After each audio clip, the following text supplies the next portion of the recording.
Happy 27th anniversary, Pokemon!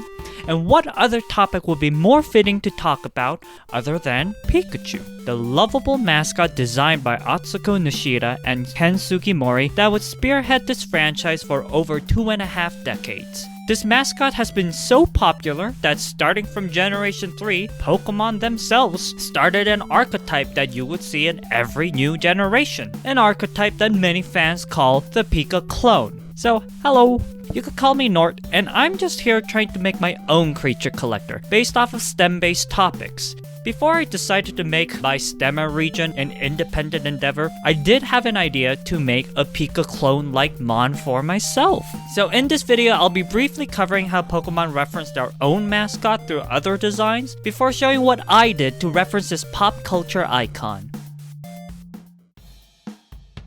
Pikachu stood out from all the other cool and aggressive monster designs, giving Pokemon an edge over most other monster collectors at the time. Despite their initial chonky design, Pikachu did slim out and gained a neck because apparently that allowed for better poses in the anime.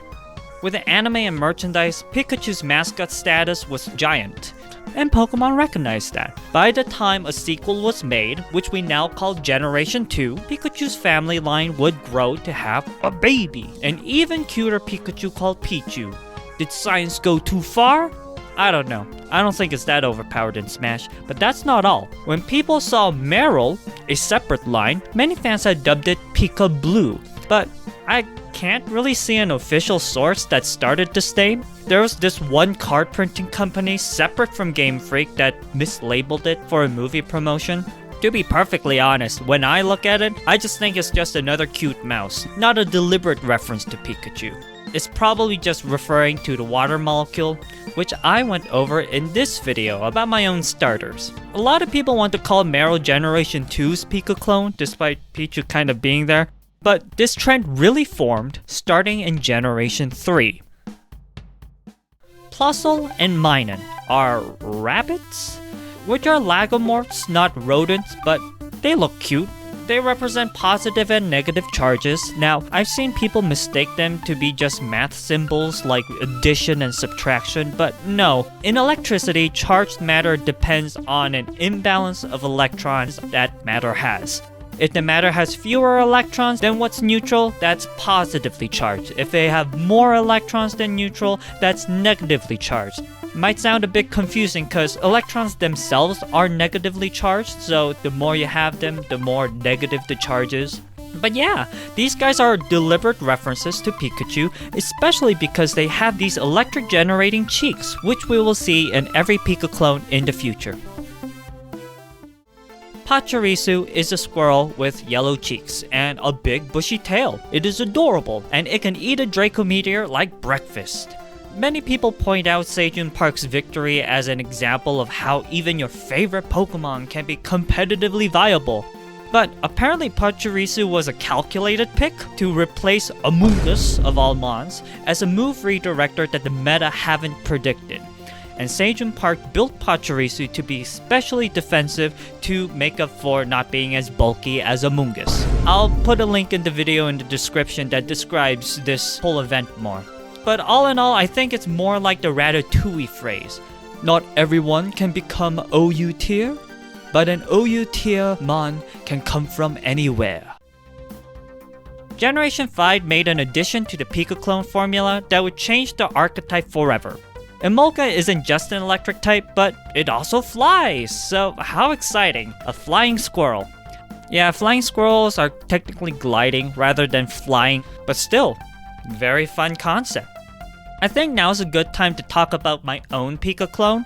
This was before I decided to make my STEM-based creature collector an independent project, so I had the idea of making a chiptune chipmunk to feature different waveforms, namely the sine wave, square wave, saw wave, and noises, which were the main kind of waveforms you see in chiptune music.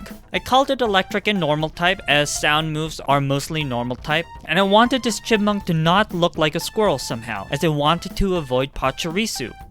So I got Chiphu.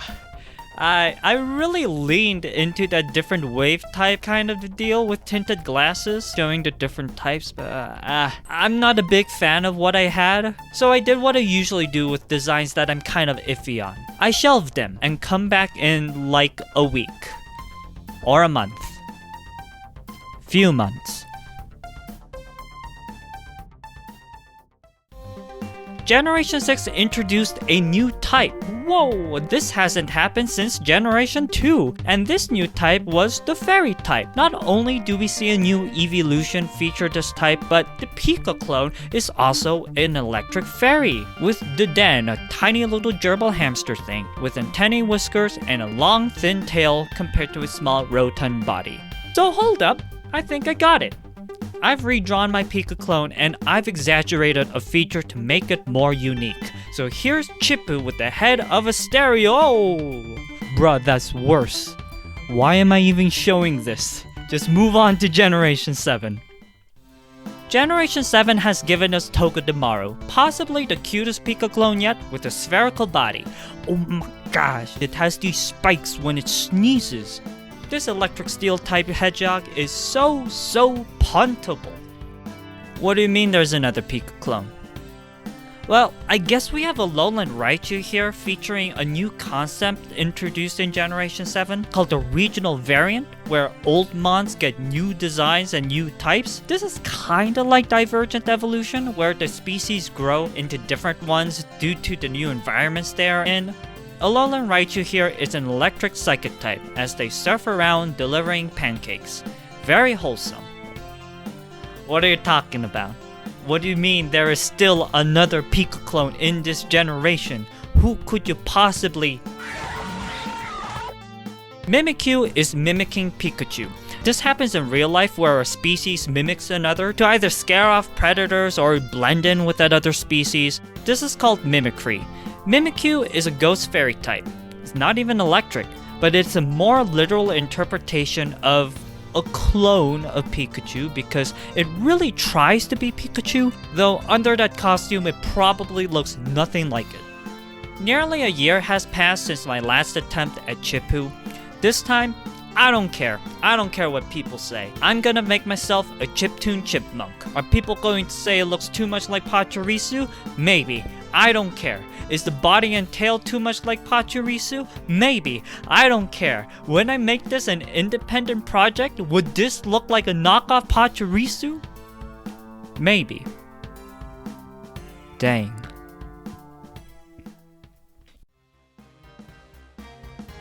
Generation 8's Pikaclone gave us the first electric dark type, a hamster that has two forms, full belly mode and hangry mode, which changes the type of its signature move. Like Togedemaru, Morpeko here has a single blob for a body, unlike the peanut shapes we saw before. I guess I should mention that Pikachu themselves also got more love in this generation, as they got a new form through this generation's gimmick Dyna/Gigantamax. Basically, the mon grows into a giant. Chunky Pikachu is canon once again, and it's huge! In biology, this is called... Just kidding, this doesn't happen in real life. Like, I don't think we get mauled by kaijus. I really hope that doesn't happen. This is just a big rat. Funnily though, there seems to be yet another reference to Pikachu in this generation, Dracozolt and Arctozolt. They are mismatched fossils. I talk about them more in my fossil video, but the Zolt part is an electric raptor head with dots on their cheeks, much like Pikachu. Now, are they a direct ancestor of Pikachu and the other Pikaclones? If so, maybe it's a case of wildly divergent evolution, but a raptor does feel a lot different from mammalian rodents, at least if we're going by our world standards, so maybe it's convergent evolutions where those mammals happen to find that electric cheek patterns again. We may never really know. But it got me thinking, right? By now, I'm pretty sure I want to make my project independent, so I don't really need to make a Pikaclone. At least I don't need to reference the cheeks or anything, but I like the idea of having a loud chipmunk represent waveforms. So I removed the cheeks because I wanted this design to yell pretty loudly, and the cheeks kind of got in the way of the mouth. considering how Morpeko and Togedemaru have a single blob for the body, I decided to go square. Like the square waves and the MIDI files you see in a DAW, give it big eyes like a nerd, and voila! Who is this Wubsy you speak about? The heck is this? Generation 9 made quite a few unexpected changes to the previous archetypes. Like Gen 2, their regional bug was only 2 stages, they didn't have fossils you revived. I know they had past paradox mods, but you know that's kind of a different deal. And the Pikaclone they chose to have with the red cheeks was a rock-type crab! Whoa, how revolutionary! Just kidding again. I think that's just coincidence. The intentional Pikaclone is Pami, who is a Viscacha. Pami is just an electric type, kinda like the earlier Pikaclones, but for the first time, this Pikaclone evolves! Twice! I kinda wish it didn't. But evolves into an electric fighting type with defibrillator hands, with a new move that could revive a fainted ally. Whoa! So yeah, that should be all the Pikachu likes from generations 1 through 9. Now, I'm just here now with my STEM-based independent project and I don't know. I'm no longer really using the cheeks. My Instagram polls clearly preferred my previous one, but I can't go back to that because I still think that looks a bit too much like Pachirisu. Maybe it's not worth it. Maybe I should just scrap this chiptune chipmunk and move on.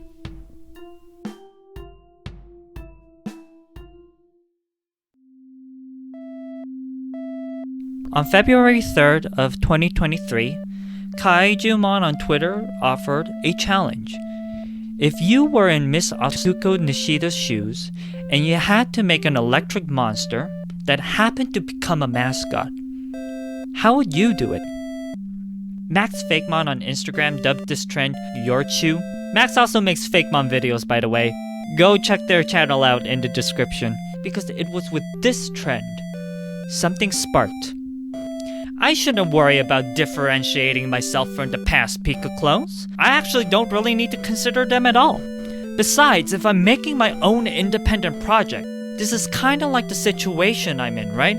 Where I'm making a design that I don't know how well it would be received, but I try my darndest to represent the concept like I'm making any other design. When Pikachu was first made, they didn't try to reference any other design and compute what is the most cute creature. No, I was too worried about making or avoiding a Pikaclone that I forgot that I was making my own design. So while making my Yorchu post, I was including the most typical designs that I consider to be commonplace in my style. Big ol' eyes, a simple smile, and then it hit me. I rushed this out because I knew what I had to do to my Chippu. I went back and redrew Chippu for the 5th time. Chippu is an electric normal type, a loud chiptune chipmunk featuring volume bars for ears and a wavy tail. They can open up their mouths quite a lot to belt out annoyingly loud songs like the nerd they are.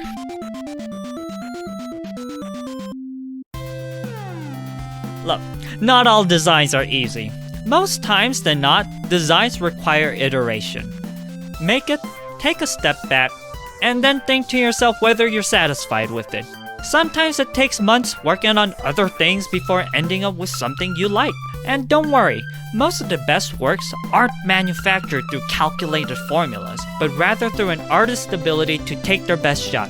And sometimes you can find an unexpected final push from others to gain a new perspective. Alright, now I want to thank my patrons on Patreon for directly supporting my content. Also shout out to Echeverria for the concept of today's video. I have other video concepts lined up but couldn't figure out what to do for Pokemon's anniversary. Now the higher tiers have access to behind the scenes sketches and notes about past versions of my designs. I want to emphasize to only really consider this if you're financially available, but you can subscribe and share the video for free. Got a whole playlist here of videos going over my STEM-based mods. So thank you all so much for watching, and I'll see you next time.